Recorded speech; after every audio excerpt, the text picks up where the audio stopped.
Welcome back to another edition of the Bridgewater Eagles Insider. I'm your host, Zach Staton. Plenty of action to get into for the Bridgewater Eagles as it's ODAC playoff time for many of our fall sports teams. We'll also highlight football senior day and preview the upcoming men's and women's basketball seasons. Let's begin with volleyball playoff action. The number 4 seeded Eagles squared up against the 5th seeded Guilford Quakers at Nininger Hall for an ODAC quarterfinal matchup. The Eagles looked to take complete control in the match, winning the first 2 sets. They took the first set after a vicious kill from junior Carly Studman and dominated the second set, winning by 10 points off a block from Studman. However, the Quakers struck right back, taking the next 2 sets to lock up the match at 2 sets apiece. In the final set, the two teams traded points, setting up an 11-11 stalemate. But the Eagles rattled off the match's final 4 points, including the ultimate kill from Studman, to give Bridgewater the 3-2 victory. Studman notched 14 kills and 7 blocks in the contest, while senior Abby Mills registered a double-double with 19 kills and 11 digs. Sophomore Jenna Hamron notched 61 assists in the contest as well. With the win, Bridgewater advanced to the semifinal round to take on the first seeded Randolph-Macon Yellow Jackets. Madison Carroll left the goal, and she is swarmed by Paige Hennessy. Caroline Fletcher, here's an interception by Annie Sullivan. She shoots and she scores! Annie Sullivan with the opportunistic play as Madison Carroll made the mistake of leaving the crease. The rebound is Andrews, back to Rodriguez, who then goes to Henderson. Henderson gonna send one. He's got Chacon, and that's a goal! Yes, it is. That's a goal from Connor Henderson. Are you kidding me? It hit the crossbar and went across the line. What a shot from Connor Henderson. Bridgewater College will host the 29th annual Don Glick Classic tonight and tomorrow here at Nininger Hall. The Classic is sponsored by Blue Ridge Tours Incorporated and Dick Myers Chrysler, Dodge, and Jeep. In conjunction with the Classic, the men's basketball team will also be running a food drive tonight, with the proceeds being donated to the Blue Ridge Food Bank for use during the upcoming holiday season. Spectators will be admitted into tonight's games for free when they present 2 or more canned goods at the admissions table per person. Students and faculty who will not be charged for admission to tonight's contest will also be encouraged to participate.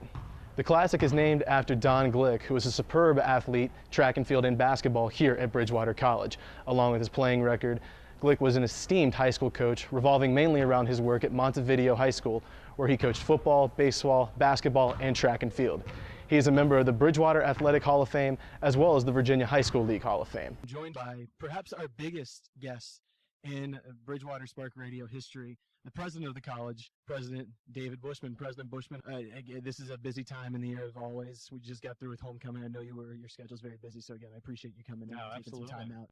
Zach, thanks for inviting me. I'm happy to be here tonight. So, again, we've heard a lot about the interterm changes for a while, and now Veritas has just posted that into our paper. So, you and Dr. Savick both talked about the identity of interterm sort of drifting a little bit. In your mind, what do you think the identity of interterm should be? Interterm originated when we were on a trimester system, and so it wasn't an optional. There was a intense course. Everybody took it. And we went to a semester system. There was a lot of thought that you can do something special in an intensive period where you just have one course to take.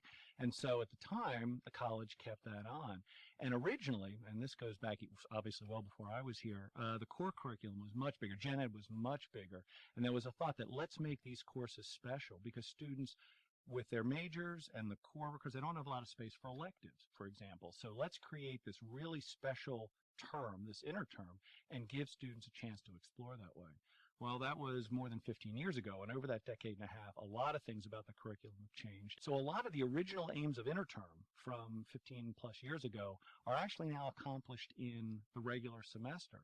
And so I think what we're really seeing is, well, what is it meant to do? What is the best value we can get out? What's the most important thing we can do to create a really high impact, intense experience in a condensed period? You came to Bridgewater in 2013, and there's very little playing time because in every college too, kicking can be a very tough job.